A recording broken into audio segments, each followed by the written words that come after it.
ಯಾರ್ಯಾರು ಲೇಡೀಸ್ ನೋಡ್ತಾ ಇದ್ದೀರಾ, ಪ್ರತಿಯೊಬ್ರು ಲೇಟ್ ಆಗ್ತೀರಾ, ಯಾರ್ಯಾರು ಪ್ರೆಗ್ನೆಂಟ್ ಆಗಿ ಕ್ರಾಸ್ ಮಾಡಿದಿರಾ ಈ ಫೇಸ್ ನ, ಬಿಳಿ ಬಟ್ಟೆ ಹಾಕೊಂಡೆ ಮೇಲ್ ಹೋಗೋದಲ್ವಾ. ತಿರ್ಗಾ ಗೆಲ್ತೀವಿ ಖಂಡಿತವಾಗ್ಲು, ತಿರ್ಗಾ ನಿಲ್ತೀವಿ. ಯಾರು ಈ ಭೂಮಿ ಮೇಲೆ ಅದನ್ನ ತಡೆ ಮಾಡ್ಲಿಕ್ಕೆ ಆಗಲ್ಲ. ನಾನು ನನ್ ಪಾಡಿಗೆ ನಾನು ತುಂಬಾ ಆರಾಮಾಗಿರ್ತೀನಿ. ನಾನ್ ಯಾರ ತಂಟಕ್ಕೂ ಹೋಗಲ್ಲ. ಅಥವಾ ನೀವ್ ಈಗೋ ಆಗಿ ಒಬ್ರೇ ಇರ್ಬೇಕು.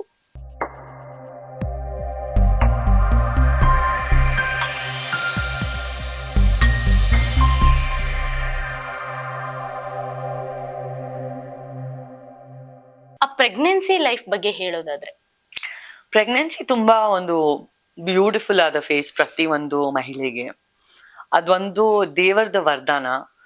ಅಂಡ್ ಪ್ರತಿ ಮನೆಯಲ್ಲಿ ಕರ್ದು ಅರ್ಶನ ಹಾಕಿ ತಟ್ಟೆನಲ್ಲಿ ಪೂಜೆ ಮಾಡಿ ಒಂದು ಒಟ್ಟು ಮಹಾತಾಯಿ ತರಾನೇ ಯುನೋ ಪ್ರೆಗ್ನೆಂಟ್ ಇರೋ ಒಂದು ಹೆಣ್ಣಿಗೆ ಮರ್ಯಾದೆ ಕೊಟ್ಟು ತುಂಬಾನೇ ಯುನೋ ಮನ್ಸಿಂದ ಅಡಿಗೆ ಮಾಡಿ, ಸ್ವಲ್ಪ ಕಮ್ಮಿ ಗೊತ್ತಿರೋರು, ತುಂಬಾ ಕ್ಲೋಸ್ ಇರೋರು ಪ್ರತಿಯೊಬ್ರು ಕರ್ದು ಮುದ್ ಮಾಡ್ತಾರೆ ಒಂದ್ ಹೆಣ್ಣಿಗೆ.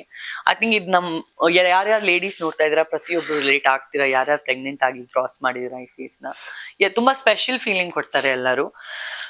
ಒಂದಷ್ಟು ಫಂಕ್ಷನ್ಸ್, 6ನೇ ತಿಂಗಳಿಗೆ ಏನೋ ಒಂದು ಮುಹೂರ್ತ, ಮತ್ತೆ ನನ್ನ ಒಂದು ಪ್ರೆಗ್ನೆನ್ಸಿ ಫೇಸ್ ಅಲ್ಲಿ ಹಿಂದೂ ಸಂಪ್ರದಾಯದಲ್ಲಿ ಕೂಡ ನಾವು ಪ್ರಿಪರೇಷನ್ಸ್ ಮಾಡಿ ನನ್ಗೆ ಶ್ರೀಮಂತ ಮಾಡಿದ್ರು. ಮತ್ತೆ ಮುಸ್ಲಿಂ ಸಂಪ್ರದಾಯದಲ್ಲೂ ನನಗೆ ಗೋದ್ಭರಾಯಿ ಅಂತ ಹೇಳ್ತಾರೆ ಹಿಂದಿನಲ್ಲಿ, ಸೊ ಅಲ್ಲೂ ನನಗೆ ಶ್ರೀಮಂತ ಮಾಡಿದ್ರು. So it was a very beautiful and emotional phase of my life.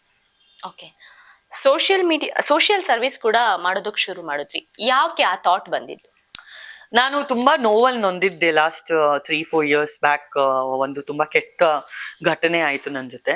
So ಅವಾಗ ನಿಜವಾದ ನೋವು ಏನು ಒಂದ್ ಮನ್ಷಂದು ಅಂತ ನನಗೆ ಗೊತ್ತಾಯ್ತು. ಅಂಡ್ ನಾನು ಎಂತ ಜನರಿಗೆ ಭೇಟಿ ಆದೆ ಅಂದ್ರೆ, ಯಾಕೆ ಭಗವಂತ ಇಷ್ಟು ನೋವಲ್ಲಿ ಇವ್ರಿಗೆ ಈ ಬದುಕು ಕೊಟ್ಟಿದೀಯಾ ಅಂತಾನೆ ನನಗೆ ಅನಿಸ್ಬಿಡ್ತು. ಅಷ್ಟು ನೋವಲ್ಲಿರೋ ಜನರನ್ನ ನಾನು ಭೇಟಿ ಆದೆ. ಸೊ ಅವಾಗ ನನ್ ಮನ್ಸಲ್ಲಿ ಏನ್ ಭಾವನೆ ಬಂತಂದ್ರೆ, ಭಗವಂತ ನನಗಷ್ಟು ಬಲ ಕೊಟ್ಟಿದ್ದಾನೆ, ನನಗಷ್ಟು ಛಲ ಕೊಟ್ಟಿದ್ದಾನೆ, ನನ್ ಕೈಯಿಂದ ನೋವಲ್ಲಿರೋರ್ಗೆ ಅಥವಾ ನನ್ನ ಕೈಯಿಂದ ಊಟ ಇಲ್ದೆ ಅವ್ರವ್ರಿಗೆ ಎಷ್ಟು ಹೆಲ್ಪ್ ಮಾಡ್ಲಿಕ್ಕೆ ಸಾಧ್ಯನೋ ನನ್ನ ಕೊನೆ ಉಸಿರು ತನಕ ನಾನು ಅದು ಮಾಡ್ತೀನಿ. ಅಂಡ್ ನಾವ್ ಎಷ್ಟೇ ಲಕ್ಸುರಿಯಾಗಿ ಬದುಕಿದ್ರು, ನಮ್ BMW ಕಾರ್ ಓಡಿಸಿದ್ರು, ದೊಡ್ಡ ಮನೆಯಲ್ಲಿದ್ರು ಕೂಡ ನಾವು ಮೇಲ್ ಎತ್ಕೊಂಡು ಹೋಗೋದೇನಮ್ಮ, ಬಿಳಿ ಬಟ್ಟೆ ಹಾಕೊಂಡೆ ಮೇಲ್ ಹೋಗೋದಲ್ವಾ. ಸೊ ಇದ್ದಿದ್ರಲ್ಲಿ 20% ದಾನ ಧರ್ಮ ಮಾಡ್ಬಿಟ್ಟು ಬೇರೆಯವ್ರಿಗೆ ಒಳ್ಳೇದ್ ಮಾಡಿದ್ರೆ ನಮ್ಗೆ ಕೊನೆಗೂ ನಮ್ಗೆ ಉಳ್ಸೋದು ಒಳ್ಳೆ ಕರ್ಮ ಮಾತ್ರ. ನಾವ್ ಯಾರಿಗೆ ಎಷ್ಟು ನೋವು ಮಾಡಿದ್ವಿ ಅದು ತುಂಬಾ ತಪ್ಪು, ಬಟ್ ನಾವ್ ಯಾರಿಗೆ ಆದಷ್ಟು ಎಷ್ಟು ಒಳ್ಳೇದ್ ಮಾಡಿದ್ವಿ ಅದು ಮಾತ್ರ ಮುಖ್ಯ. ಕರ್ಮ ರಿಟರ್ನ್ಸ್ ಬಗ್ಗೆ ನಿಮ್ಮ ಅಭಿಪ್ರಾಯ? ಕರ್ಮ ರಿಟರ್ನ್ಸ್ ಫಾರ್ ಶೋರ್. ಅಂಡ್ ನನಗದು ತುಂಬಾ ರೀತಿಯಲ್ಲಿ ಕಾಣಿಸುತ್ತೆ ಜನರಲ್ಲಿ. ಅಂಡ್ ನಮ್ ಕರ್ಮ ನಾವು ಎಷ್ಟು ಒಳ್ಳೆ ಕೆಲಸ ಮಾಡ್ಬಿಟ್ಟು ಎಷ್ಟು ಕ್ಲೀನ್ ಇರ್ತೀವೋ ನಮ್ಗಷ್ಟು ಒಳ್ಳೇದು. ನಾವು ಎಷ್ಟೇ ದೊಡ್ಡ ಪ್ರಾಬ್ಲಮ್ ಅಲ್ಲಿ ಬಿದ್ರು ನಮ್ಮ ಹಣೆ ಬಾರ ಚೆನ್ನಾಗಿದ್ರೆ ಮತ್ತೆ ನಮ್ಮ ಕರ್ಮಗಳು ಚೆನ್ನಾಗಿದ್ರೆ, ನಾವು ಮಾಡೋ ಕಾರ್ಯಗಳು ಚೆನ್ನಾಗಿದ್ರೆ ನಾವು ಖಂಡಿತವಾಗ್ಲೂ ಹೊರಗೆ ಬರ್ತೀವಿ, ಖಂಡಿತವಾಗ್ಲೂ ತಿರ್ಗಾ ಗೆಲ್ತೀವಿ, ಖಂಡಿತವಾಗ್ಲೂ ತಿರ್ಗಾ ನಿಲ್ತೀವಿ. ಯಾರು ಈ ಭೂಮಿ ಮೇಲೆ ಅದನ್ನ ತಡೆ ಮಾಡ್ಲಿಕ್ಕೆ ಆಗಲ್ಲ. ಅದಕ್ಕೆ ಕಾರ್ಮಿಕವಾಗಿ ನಮ್ಮ ಕರ್ಮ ನಾವು ತುಂಬಾ ಒಳ್ಳೆ ಕಾರ್ಯಗಳು ಮಾಡ್ಬೇಕು. ರಿಲೇಶನ್ಶಿಪ್ ನಲ್ಲಿ ಈಗೋ ಇದ್ರೆ ಏನಾಗುತ್ತೆ? ರಿಲೇಶನ್ಶಿಪ್ಪು ಮತ್ತೆ ಈಗೋ ಜೊತೆಗೆ ಹೋಗ್ಲಿಕ್ಕೆ ಆಗಲ್ಲ. ಅಥವಾ ನೀವು ರಿಲೇಶನ್ಶಿಪ್ ಅಲ್ಲಿ ಇರ್ಬೇಕು, ಅಥವಾ ನೀವು ಈಗೋ ಆಗಿ ಒಬ್ರೇ ಇರ್ಬೇಕು. ರಿಲೇಶನ್ಶಿಪ್ಪು ಹಾಗೂ ಈಗೋ ಜೊತೆಗೆ ಇರ್ಲೇಬಾರ್ದು. ನಿಮ್ಮ ಲೈಫ್ ಪಾರ್ಟ್ನರ್, ನಿಮ್ಮ ಹಸ್ಬೆಂಡ್ ನ ಶೂಟಿಂಗು ಅದು ಇದು ಟೈಮಲ್ಲಿ ತುಂಬಾ ಮಿಸ್ ಮಾಡ್ಕೊಂಡಾಗ ಯಾವ ತರ ಪ್ಲಾನ್ ಮಾಡ್ತೀರಾ? ಸೇಮ್ ನೈಟ್ ಫ್ಲೈಟ್ ಟಿಕೆಟ್ ತಗೊಂಡು ರಿಟರ್ನ್ ಬಂದ್ಬಿಡ್ತೀನಿ. ಸಪೋಸ್ ಈವ್ನಿಂಗ್ 6 o'clock ಪ್ಯಾಕಪ್ ಆಗ್ತಾ ಇದೆ ಅಂದ್ರೆ, ಈಗಲೇ ಮಲಯಾಳಂ ಸಿನಿಮಾ ಕುಂಡ್ರಾಂಡಿ ಆಫೀಸ್ಗೆ ನಾನು ಶೂಟಿಂಗ್ ಮಾಡ್ತಾ ಇದ್ದೆ ಕೇರಳನಲ್ಲಿ. 6 o'clock ಪ್ಯಾಕಪ್ ಈವ್ನಿಂಗ್ ಆದ್ರೆ ಸ್ಟ್ರೇಟ್ ಏರ್ಪೋರ್ಟಿಗೆ ಹೋಗ್ಬಿಟ್ಟು 8:30 ಫ್ಲೈಟ್ ಹತ್ಕೊಂಡು ತಿರ್ಗಾ ನೆಕ್ಸ್ಟ್ ಡೇ ಮಾರ್ನಿಂಗು ಬೆಂಗಳೂರು ಬಂದು ತಿರ್ಗಾ ನೆಕ್ಸ್ಟ್ ಡೇ ಮಾರ್ನಿಂಗ್ ಶೂಟಿಂಗ್ ಇರೋದ್ರಿಂದ ನೆಕ್ಸ್ಟ್ ಡೇ ಬೆಳಗ್ಗೆ ಲಿಟ್ರಲಿ ಮನೆಯಿಂದ 4:30 ಹೊರಡಿ ಲಿಟ್ರಲಿ 6 o'clock ಏರ್ಪೋರ್ಟ್ ಅಲ್ಲಿ ಇದ್ದು 7:30 ಫ್ಲೈಟ್ ತಗೊಂಡು 8:30 ಮಾರ್ನಿಂಗ್ ಕೇರಳನಲ್ಲಿದ್ದೀನಿ. ಸೊ ಆ ತರಾನು ಲೈಕ್ ಲಿಟ್ರಲಿ ಇಲ್ಲ ನನ್ಗಂತೂ ಇರಕ್ ಆಗ್ತಲ್ಲ, ನಾನು ಒಂದಿನಕ್ಕಾದ್ರೂ ಬಂದು ಹೋಗ್ತೀನಿ ಅಂತ ನಾನು ಬಂದೇ ಹೊರಟೋಗ್ತೀನಿ. ನಂಗೆ ತುಂಬಾ ಕಷ್ಟ ಪಡಕ್ಕಾಗಲ್ಲ. ನಿಮ್ಮ ಜೀವನದಲ್ಲಿ ಯಾವ ಸಾಲು ಅಥವಾ ಏನನ್ನ ಜಾಸ್ತಿ ಫಾಲೋ ಮಾಡ್ತೀರಾ ನೀವು? ನಾನು ನನ್ನ ಪಾಡಿಗೆ ನಾನು ತುಂಬಾ ಆರಾಮಾಗಿರ್ತೀನಿ. ನಾನು ಯಾರ ತಂಟಕ್ಕೂ ಹೋಗಲ್ಲ. And I like to live and I like to let live. ಸಾಕಷ್ಟು ಏರಿಳಿತ ನೋಡಿದೀರಾ, ಈ ಸಂದರ್ಭದಲ್ಲಿ ಬೆಸ್ಟ್ ಫ್ರೆಂಡ್ ಯಾರಾಗಿದ್ರು? ನನ್ನ ಹಸ್ಬೆಂಡೇ ನನ್ನ best friend. My husband is my soulmate.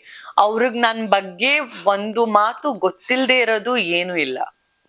So it's very transparent, life is very clear. ನನ್ನ ಫೋನ್ ಪಾಸ್ವರ್ಡ್ ಇಂದ ಹಿಡಿದು, ನನ್ನ ವಾಟ್ಸಪ್ ಪಾಸ್ವರ್ಡ್ ಇಂದ ಹಿಡಿದು, ನನ್ನ ಫೋನ್ ಪ್ಯಾಟರ್ನ್ಸ್ ಇಂದ ಹಿಡಿದು, ನನ್ನ ಕಂಪ್ಯೂಟರ್ ಪಾಸ್ವರ್ಡ್ಸ್ ಇಂದ ಹಿಡಿದು ಪ್ರತಿಯೊಂದು ನನ್ನ ಪ್ಲಸ್ ಅವ್ರ ಫೋನ್ಗಳು ಕೂಡ ನನ್ನ ಫೇಸ್ ಐ ಡಿ ಅವ್ರ ಫೇಸ್ ಐ ಡಿಗಳು ಸೇಮು. ನಾನು ಸಪೋಸ್ ನಾನು ಫೋನ್ ಬಿಟ್ಬಿಟ್ಟಿದ್ದೀನಿ, ನಾನು ಆಚೆ ಹೊರಟೋಗಿದ್ದೀನಿ, ಫೋನಿಂದ ಏನಾದರೂ ಒಂದು ಡಾಕ್ಯುಮೆಂಟ್ ಬೇಕಂದ್ರೆ ಅವ್ರು ಹೋಗ್ಬಿಟ್ಟು ನನ್ನ ಫೋನಿಗೆ ಹಿಂಗೆ ಅವ್ರ ಫೇಸ್ ಇಟ್ಕೊಂಡ್ರೆ ಇಮಿಡಿಯೇಟ್ಲಿ ಫೋನ್ ಓಪನ್ ಆಗೋಗುತ್ತೆ. ನಾವಿಬ್ರು ಅಷ್ಟು ಟ್ರಾನ್ಸ್ಪರೆಂಟ್, ಅಷ್ಟು close. So he's like my soulmate, he's like my best friend, he's like my strength, he's everything. Kannada ಇಂಡಸ್ಟ್ರಿಯಲ್ಲಿ ಯಾವ ಸಿನಿಮಾ ನಿಮ್ಮನ್ನ ತುಂಬಾ ಕಾಡಿತ್ತು? ಯಾವುದು ಇಲ್ಲ. ಬೆಸ್ಟ್ ಹೀರೋ ಆಗಿ ನಿಮ್ಗೆ ಯಾರು ಸ್ಫೂರ್ತಿಯಾಗಿ ನಿಲ್ತಾರೆ? My mom, of course, my dad also ನಿಲ್ತಾರೆ, ನನ್ನ ಮಾಮು ನಿಲ್ತಾರೆ, ಅಂಡ್ ನನ್ನ ಹಸ್ಬೆಂಡ್. ಸಿನಿಮಾ ಇಂಡಸ್ಟ್ರಿನಲ್ಲಿ ಹೀರೋ ಹೀರೋಯಿನ್ ಯಾರಿಷ್ಟ? ನನಗೆ ಈ ನಡುವೆ ರಣವೀರ್ ಸಿಂಗ್ ತುಂಬಾನೇ ಇಷ್ಟ. ಆ್ಯಂಡ್ ದೀಪಿಕಾ ಪಡ್ಕೋನು ತುಂಬಾ ಚೆನ್ನಾಗಿ ಅಭಿನಯ ಮಾಡ್ತಾರೆ, ತುಂಬಾ ಚೆನ್ನಾಗಿ ಗ್ರೂಮ್ ಆಗಿದ್ದಾರೆ, ತುಂಬಾ ಬ್ಯೂಟಿಫುಲ್ ಆಗಿ ಬಾಡಿ ಮೇಂಟೈನ್ ಮಾಡಿದ್ದಾರೆ. ಇಷ್ಟ ಆಗುವಂತ ಪಾತ್ರ ಯಾವುದು? ಇಷ್ಟ ಆಗುವಂತ ಪಾತ್ರ ಆರ್ಟಿಸ್ಟ್ ಜೀವನ ಹೆಂಗಂದ್ರೆ, ನಾವು ಏನೇ ಒಂದು ಪಾತ್ರ ಮಾಡಿದ್ರೆ ನನ್ಗೆ ಆ ತರಾನು ಮಾಡ್ಬೇಕು, ಈ ತರಾನು ಮಾಡ್ಬೇಕಂತ ಪ್ರತಿ ಒಂದು ಆರ್ಟಿಸ್ಟಿಗೆ ಯಾವಾಗ್ಲೂ ಅನ್ಸೋದು. ಈಗ ನನಗೆ ಇಷ್ಟ ಆಗೋ ಪಾತ್ರ ಬಂದು, ನಾನು ನನ್ನ ಕುಂಡ್ರಾಂಡಿ ಆಫೀಸ್ ಅಲ್ಲಿ ಈ ಸಿನಿಮಾನಲ್ಲಿ IAS IPS ಆಫೀಸರ್ ಪಾತ್ರ ನಾನು ಮಾಡ್ತಾ ಇದ್ದೀನಿ. ಸೊ ಆ ಒಂದು ಪಾತ್ರ ನನಗೆ ತುಂಬಾನೇ ಇಂಪ್ರೆಸಿವ್ ಆಗಿ ಅನಿಸ್ತು. ಒಂದ್ ಕಡೆ IAS IPS ಪಾತ್ರ ಮಾಡ್ತಾ ಇದ್ರೆ, ಇನ್ನೊಂದ್ ಕಡೆ ಮಣಿಶಂಕರ್ ಎಂಬ ತೆಲುಗು ಸಿನಿಮಾನಲ್ಲಿ ಗ್ಯಾಂಗ್ಸ್ಟರ್ ಪಾತ್ರ ಮಾಡಿದ್ದೀನಿ. ಸೊ ಈ ಒಂದು ಎರಡ್ ಪಾತ್ರ ತುಂಬಾ ಕಾಂಟ್ರಾಸ್ಟ್ ಆಗಿದೆ. ಅಂಡ್ ಇನ್ನೇನು ರಿಲೀಸಿಗೆ ರೆಡಿ ಆಗ್ತಾ ಇದೆ. ಮಣಿಶಂಕರ್ ಮೋಸ್ಟ್ಲಿ OTT ಪ್ಲಾಟ್ಫಾರ್ಮ್ ಅಲ್ಲಿ ಡೈರೆಕ್ಟ್ ಆಗಿ ಬರ್ತಾ ಇದೆ, ವುಮೆನ್ ಸೆಂಟ್ರಿಕ್. ಅಂಡ್ ಕುಂಡ್ರಾಂಡಿ ಆಫೀಸ್ ಬಂದು ಒಂದು ಥಿಯೇಟರ್ ರಿಲೀಸ್ ಆಗೋ ಮಲಯಾಳಂ ಸಿನಿಮಾ ಆಗಿರುತ್ತೆ. ಏಪ್ರಿಲ್ ಎಂಡ್ ಅಲ್ಲಿ ರಿಲೀಸ್ ಆಗ್ತಾ ಇದೆ. ಕಮ್ ಬ್ಯಾಕ್ ಯಾವಾಗ? ಎಲ್ಲಿ ಕಮ್ ಬ್ಯಾಕು? ಇಂಡಸ್ಟ್ರಿಗೆ, ಆಲ್ರೆಡಿ ಕನ್ನಡ ಇಂಡಸ್ಟ್ರಿ. ಕನ್ನಡ ಈಗ ಒಂದ್ ಒಳ್ಳೆ ಸಿನಿಮಾ ಬಂದಿದೆ. To be frank with you, ನನಗೆ ನಾನು ಡೆಲಿವರಿ ಮಾಡಾದ್ಮೇಲೆಯಿಂದ ಇವಾಗ ತನಕ ಒಂದು 7-8 ಸ್ಕ್ರಿಪ್ಟ್ಸ್ ನಾನು ಕೇಳಿದ್ದೀನಿ. ಬಟ್ ನನಗೆ ಯಾವ ಸ್ಕ್ರಿಪ್ಟು ಇಷ್ಟ ಆಗಿಲ್ಲ. ಆ್ಯಂಡ್ ಸ್ಕ್ರಿಪ್ಟ್ ಇಷ್ಟ ಆದ್ರೂ ಅವ್ರು ಎಷ್ಟು ಅದ್ದೂರಿಯಾಗಿ ರಿಲೀಸ್ ಮಾಡ್ತಾರೆ ಅಂತ ನನಗೊಂದು ಗ್ಯಾರಂಟಿ ಇಲ್ಲದೆ ಹೋಯಿತು. ನನಗೆ ಬರೀ ಒಂದು ಸ್ಕ್ರಿಪ್ಟ್ ಬಂದರೆ ಯಾವುದೋ ಒಂದು ಸಿನಿಮಾ ಮಾಡೋ ವ್ಯಕ್ತಿ ನಾನಲ್ಲ.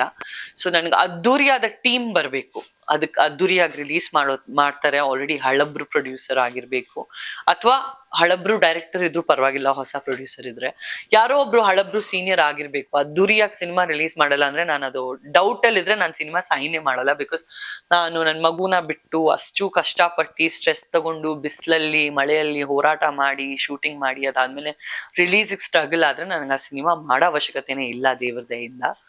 ಸೊ ಒಳ್ಳೆ ಸಿನಿಮಾ ಬಂದ್ರೆ ಖಂಡಿತವಾಗ್ಲೂ I am waiting.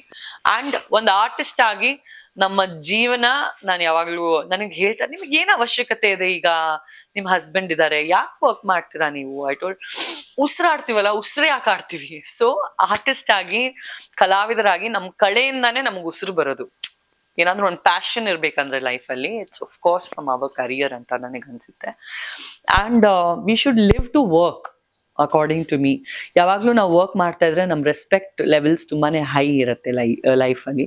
So and ಕಲಾವಿದರ ಜೀವನಾನು ಕ್ಯಾಮರಾ ಮುಂದೆನೇ ಇರಬೇಕು, ಸಾವು ಕ್ಯಾಮರಾ ಮುಂದೆನೇ ಇರಬೇಕು. ಇಂಡಸ್ಟ್ರಿನಲ್ಲಿ, ಕನ್ನಡ ಇಂಡಸ್ಟ್ರಿನಲ್ಲಿ ತುಂಬಾ ಸಪೋರ್ಟ್ ಮಾಡೋದು ಯಾರು ನಿಮ್ಗೆ? ಹಲವಾರು ಜನ ಇದ್ದಾರೆ. ಈಗ ಅದು ಹೇಳಿದ್ರೆ ಅದು ಇನ್ನೊಂದು ಕತೆ ಕಟ್ಕೊಂಡ್ಬಿಡ್ತಾರೆ. ಸೊ ಆ ಹಲವಾರು ಜನ ಯಾರಿದಾರೋ ಅವ್ರು ನನ್ನ ಪರಿವಾರ ಇರ್ತಾರ. ಸೊ ಆ ಪರಿವಾರ ತರಾನೇ ಇರ್ಲಿ, ಅದು ಜಾಳ್ತಂತ್ರದಲ್ಲಿ ಹೇಳ್ಕೊಳ್ಳೋ ಅವಶ್ಯಕತೆ ಇಲ್ಲ. ಫುಡ್ ವಿಚಾರಕ್ಕೆ ಬರೋದಾದ್ರೆ ಸಂಜನಾ ಅವ್ರಿಗೆ ಯಾವ ತರ ಫುಡ್ ಇಷ್ಟ ಆಗುತ್ತೆ? ಮಟನ್ ಬಿರಿಯಾನಿ. ನನ್ನ ಹಸ್ಬೆಂಡ್ ಮನೆಯಲ್ಲಿ ಮಾಡೋ ಮಟನ್ ಬಿರಿಯಾನಿ ನನಗೆ ಎಲ್ಲಾರು ಫೋನ್, ಅಯ್ಯೋ ನಾವು ಬರ್ತೀವಿ, ನಮಗ್ ಕರೀರಿ ಅಂತ. So yes. ಹೊರಗಿನ ಫುಡ್ ತಿನ್ನೋದಾದ್ರೆ ಹೊರಗೆ ಹೋದಾಗ ಯಾವ ತರ ಫುಡ್ ಇಷ್ಟ ಪಡ್ತಿರ್ತೀರಾ?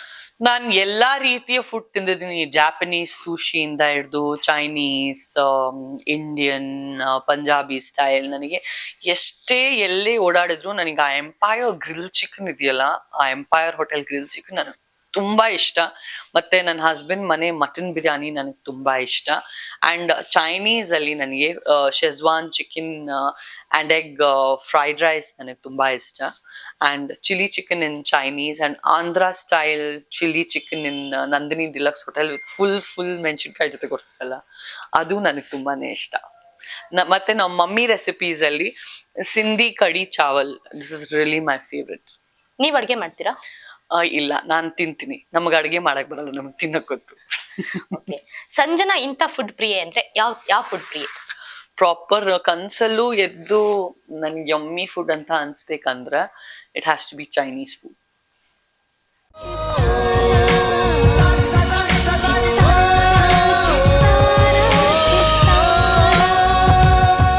ಕನ್ನಡಿಗರ ಮನೆ ಮಾತಾಗಿರುವ ಸಿನಿ ಪತ್ರಿಕೆ ಚಿತ್ತಾರ, ಕರ್ನಾಟಕದ number 1 readers choice entertainment magazine.